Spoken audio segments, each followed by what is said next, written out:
Hello students, चलिए start करते हैं। रिलेशन एंड फंक्शन का एक्सरसाइज 1.1 का क्वेश्चन नंबर 1 देखते हैं क्या है। Determine whether each of the following relations are reflexive, symmetric and transitive. हमें यहाँ पे कोई ना कोई रिलेशन गिवन है, डिफरेंट डिफरेंट पार्ट में हमने बताना है कि वो रिफ्लेक्सिव है, सिमेट्रिक है या ट्रांजिटिव है या नहीं है। ठीक है, इसके लिए आपको एक बार इंट्रोडक्शन वीडियो जरूर देखनी है, वहां पे मैंने बेसिक कंसेप्ट बताया है इस पूरी एक्सरसाइज का। वो देख के आप क्वेश्चन करेंगे, सारे के सारे डाउट क्लियर होते चले जाएंगे।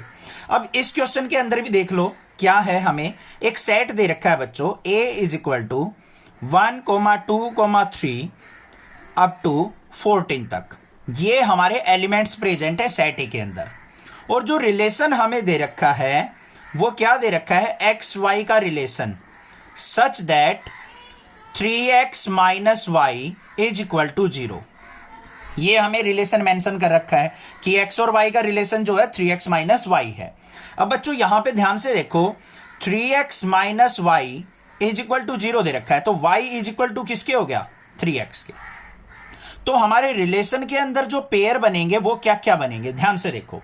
जब हम x की वैल्यू 1 पुट करेंगे तो y की वैल्यू हमें क्या मिलेगी, 3। देखो y is equal to 3 into 1, तो 3 1 जा 3, y की वैल्यू 3 मिल रही है, तो 1 पुट करने के बाद हमें 3 मिल रहा है, ये पेयर बन गया। फिर हम 2 पुट करेंगे, 2 3 जा 6, 2 और 6 मिलेगा। फिर 3 पुट करेंगे, 3,9 मिलेगा। 4 पुट करेंगे, 4,12 मिलेगा। यहां पे 4 पुट करते चले जाओ, 4 3 जा 12, 4 पे 12 मिल रहा है हमें। इस तरीके से हमें एलिमेंट्स मिलते चले जाएंगे, बहुत सारे एलिमेंट्स मिल जाएंगे, सारे पेयर बनाने की कोई जरूरत नहीं है। ठीक है, इतना समझ में आ गया। अब बात करते हैं रिफ्लेक्सिव रिलेशन की। पहले इसका बेसिक कंसेप्ट बताऊंगा, बाद में यहां पे करेंगे हम क्वेश्चन। रिफ्लेक्सिव का मतलब क्या होता है, रिफ्लेक्सिव की मतलब सेम चीजें प्रेजेंट हो हमारे रिलेशन के अंदर। जैसे a, a, अगर x की वैल्यू a है तो y की वैल्यू भी a ही प्रेजेंट होनी चाहिए हमारे रिलेशन में। या फिर b, b, या फिर कह सकते हैं 1, 1, 2, 2, ऐसे x और y की वैल्यू सेम वैल्यू अगर हमारी रिलेशन के अंदर प्रेजेंट होगी तो हम उस रिलेशन को रिफ्लेक्सिव कह सकते हैं। बट यहां पे तो प्रेजेंट नहीं है, तो फर्स्ट पार्ट में हमें रिफ्लेक्सिव चेक करना है, तो हम यहां पे क्या लिखेंगे, 1, 1, 2, 2, 3, 3 नॉट बिलोंग्स टू रिलेशन। ये ऐसे हमारे पास यहां पे रिलेशन के अंदर प्रेजेंट नहीं है एलिमेंट्स का पेयर, तो यहां पे क्या लिख देंगे हम, सो रिलेशन इज नॉट रिफ्लेक्सिव। देखो भाई, थोड़ा सा डिफिकल्ट जरूर होता है ये रिलेशन एंड फंक्शन का चैप्टर, बट थोड़ा सा आपको पेशेंस रखनी पड़ेगी। पूरी वीडियो देखिए, समझ में गारंटीड आएगा रिफ्लेक्सिव, सिमेट्रिक और ट्रांजिटिव का मतलब। दूसरे पार्ट के अंदर हमें क्या देखना है, सिमेट्रिक चेक करना है। सिमेट्रिक का मतलब क्या होता है, पहले वो समझ लेते हैं। सिमेट्रिक का मतलब होता है बच्चों, अगर a, b belongs to r है तो हमारा b, a भी क्या होना चाहिए, बिलोंग्स टू r होना चाहिए। अगर एलिमेंट्स को हम एक्सचेंज कर दें, अगर वो दोनों रिलेशन के अंदर प्रेजेंट मिल जाएं, तो हम उस रिलेशन को सिमेट्रिक रिलेशन कह सकते हैं। ठीक है, अब यहां पे देखो 1, 3 बिलोंग्स टू r। 1, 3 क्या है, रिलेशन के अंदर बिलोंग करता है। बट आप इसके सारे एलिमेंट्स लिखोगे ना तो आपको 3, 1 नहीं मिलेगा। तो यहां पे आप देखोगे 3, 1 नॉट बिलोंग्स टू रिलेशन। कैसे पता लगेगा, देखो 3, 1 को चेक करके देखो, ये x की वैल्यू होगी, ये y की वैल्यू। अब रिलेशन में अंदर 3x की वैल्यू पुट करके देखो, यहां 3 पुट कर दिया, 3 3 जा 9 आ जाएगा, तो 3, 9 आएगा। 3, 1 तो आएगा ही नहीं कहीं पे भी, तो ये क्या हो गया, नॉट बिलोंग्स टू रिलेशन।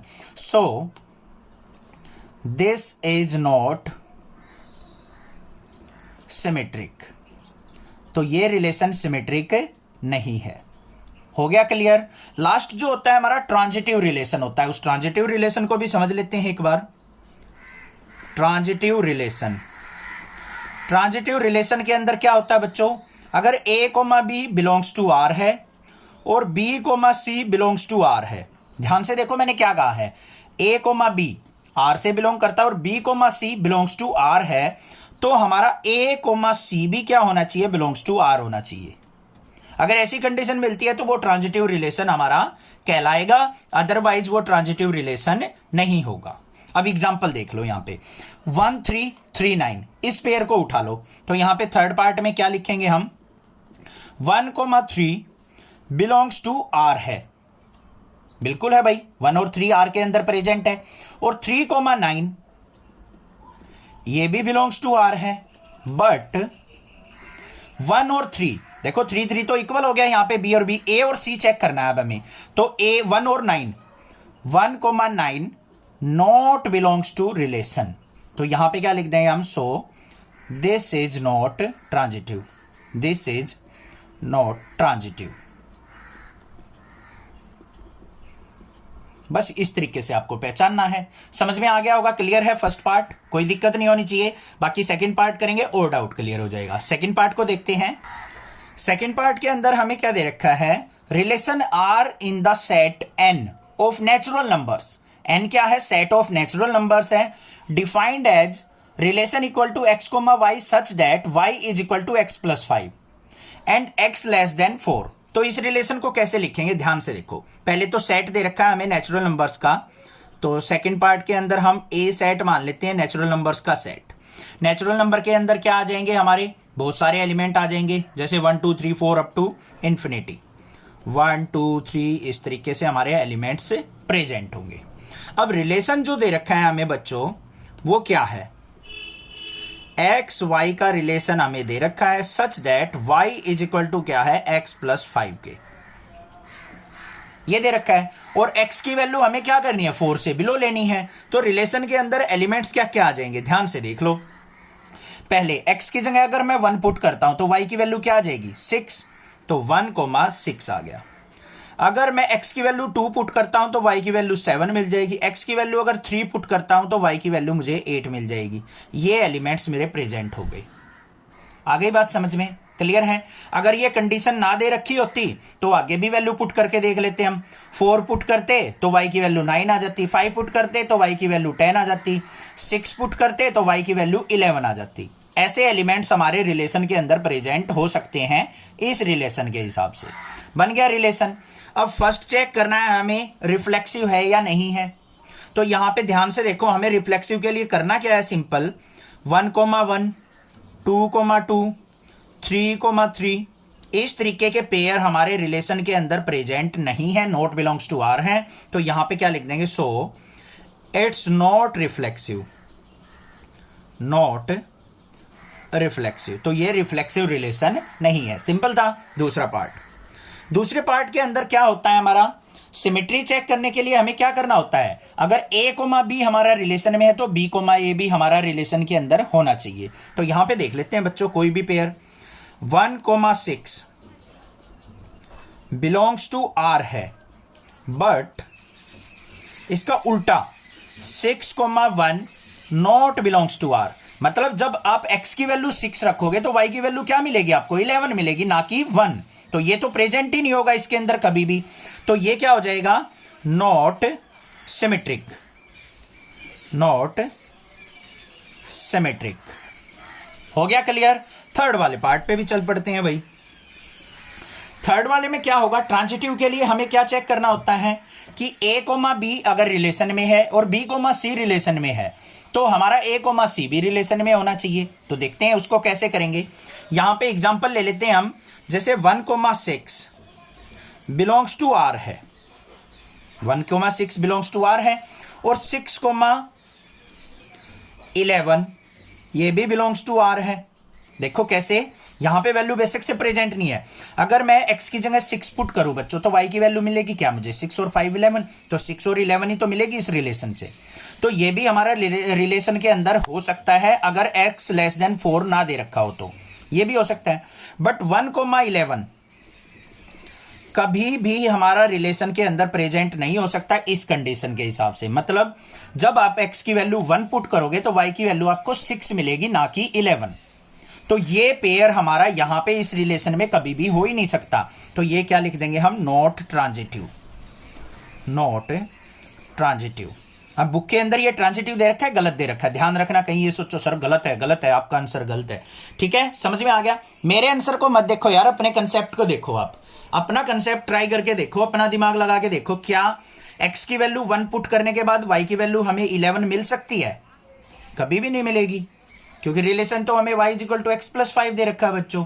तो ये क्या हो गया? नॉट बिलोंग्स टू R, तो नॉट ट्रांजिटिव, या ये हो गया हमारा रिलेशन। क्लियर है? और एक बात, आप अगर मान लो 1,6 नहीं लेना चाहते तो 2,7 से भी चेक कर सकते हो। तो 7,2 भी हमारा क्या होना चाहिए? बिलोंग्स टू R होना चाहिए। इस तरीके से आपको देखना है, कोई भी पेयर लेके आप चेक कर सकते हो। समझ में आ गया? थर्ड पार्ट पे चलते हैं। थर्ड वाले के अंदर हमें क्या दे रखा है? ए सेट दे रखा है बच्चों हमें, उसके अंदर एलिमेंट्स क्या है? 1 2 3 4 5 6, ये हमें दे रखा है। और रिलेशन क्या है बच्चों? ध्यान से देख लो, x, y का relation such that y is divisible by x, कि y जो है x से डिविजिबल होना चाहिए, फ्रैक्शनल वैल्यू नहीं आनी चाहिए, कंप्लीट डिविजिबल होना चाहिए। ठीक है? तो क्या क्या हो सकते हैं हमारे यहां पे रिलेशन के अंदर एलिमेंट्स?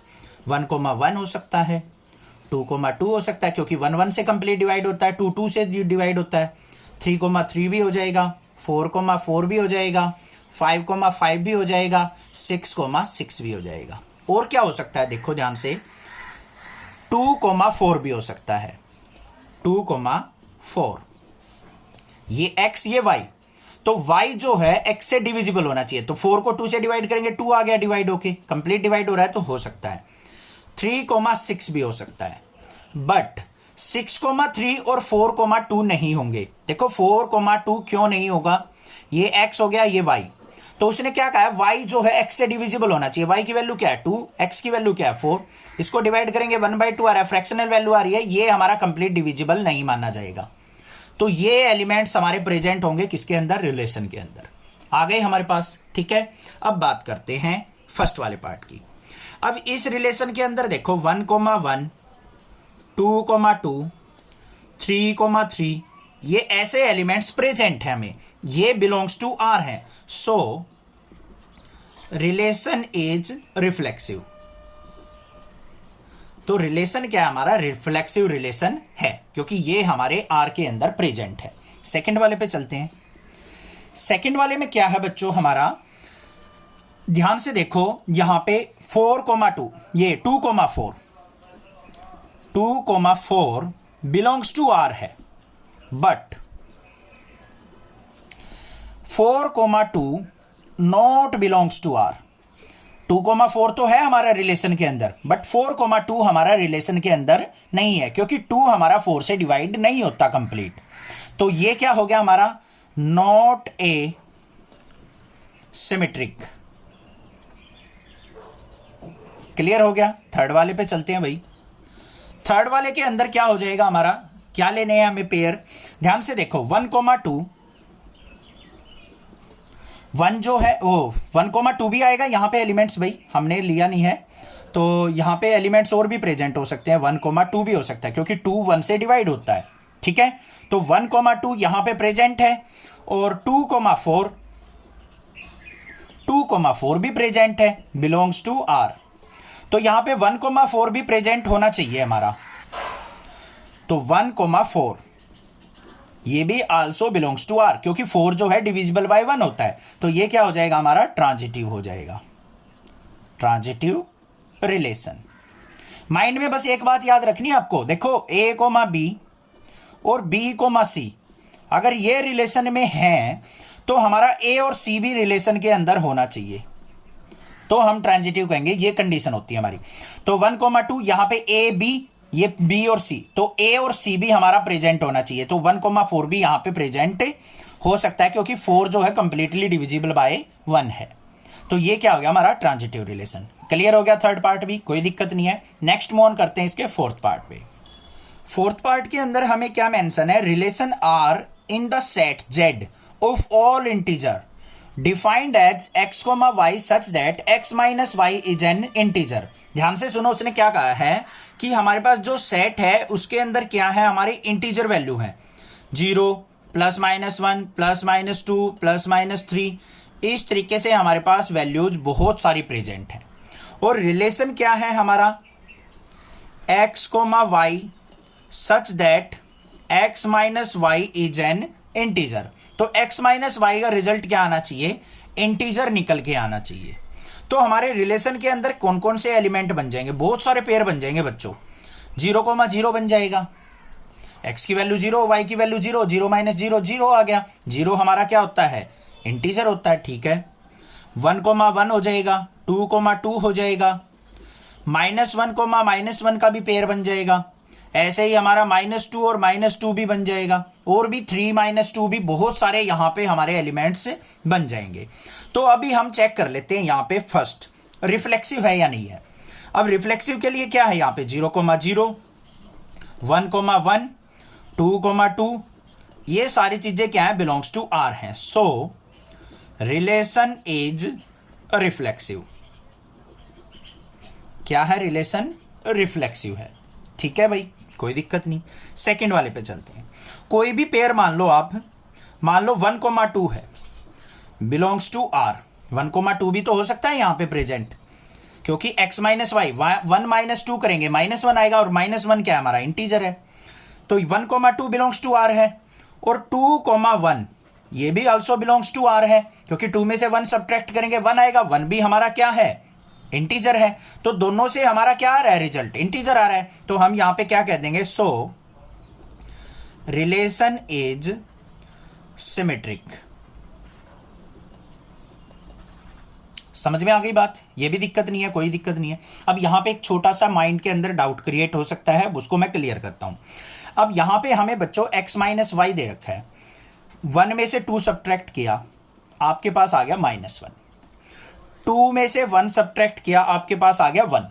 अब आप ये कहोगे सर ये -1 आया, ये 1 आया, तो आपने इसको सिमेट्रिक कैसे लिखा, रिजल्ट तो दोनों में अलग आ रहे हैं। बच्चों हमें यहां पे रिजल्ट नहीं देखना है, हमें यहां पे क्या कह रखा है, जो रिजल्ट है वो इंटीजर होना चाहिए। क्या होना चाहिए, हमें बस ये चेक करना है कि रिजल्ट जो है वो इंटीजर आ रहा है या नहीं। इससे भी इंटीजर आ रहा है हमारा, इससे भी इंटीजर आ रहा है, इसका मतलब ये दोनों रिलेशन हमारे यहां पे प्रेजेंट हैं। तो इसका मतलब ये क्या हो गया, सिमेट्रिक। क्लियर हो गई बात। थर्ड वाले पे चलते हैं। थर्ड वाले के अंदर क्या होगा, ध्यान से देखो, 1,2 अगर बिलोंग्स टू आर है, अभी हमने देखा था 1,2 इससे बिलोंग करता है, और 2,3 ये भी बिलोंग्स टू आर है। 2 और 3 भी तो हो सकता है, दोनों का डिफरेंस 1 आएगा, वो भी वो क्या होता है, इंटीजर। तो हमारा 1,3 भी क्या होगा बच्चों, बिलोंग्स टू आर होगा, क्योंकि इनके डिफरेंस से हमेशा इंटीजर वैल्यू ही मिलेगी। तो ये क्या हो जाएगा हमारा, ये ट्रांजिटिव भी हो जाएगा, ट्रांजिटिव रिलेशन। आ गई बात समझ में, क्लियर है। थोड़ा सा माइंड को स्ट्रेस फ्री करके जब ये चैप्टर करना है, जब जाके समझ में आएगा, और 1-2 बार वीडियो देखिए आप, क्लियर हो जाएगा आपको, बिल्कुल गारंटीड, ठीक है। समझ में आ गए, क्वेश्चंस क्लियर है। 5th पार्ट की वीडियो में नेक्स्ट वीडियो में बनाऊंगा, क्योंकि बहुत ज्यादा लंबी वीडियो हो जाएगी। उस क्वेश्चन के अंदर भी 5 पार्ट्स हैं, तो लिंक आपको आई बटन पे मिल जाएगा, और प्लेलिस्ट में भी नेक्स्ट वीडियो ही आपको वो 5th पार्ट की मिल जाएगी, वहां से जाके आप देख सकते हैं। चैनल को सब्सक्राइब कीजिए, लाइक कीजिए और शेयर कीजिए। Thank you students for watching your channel. Next classes.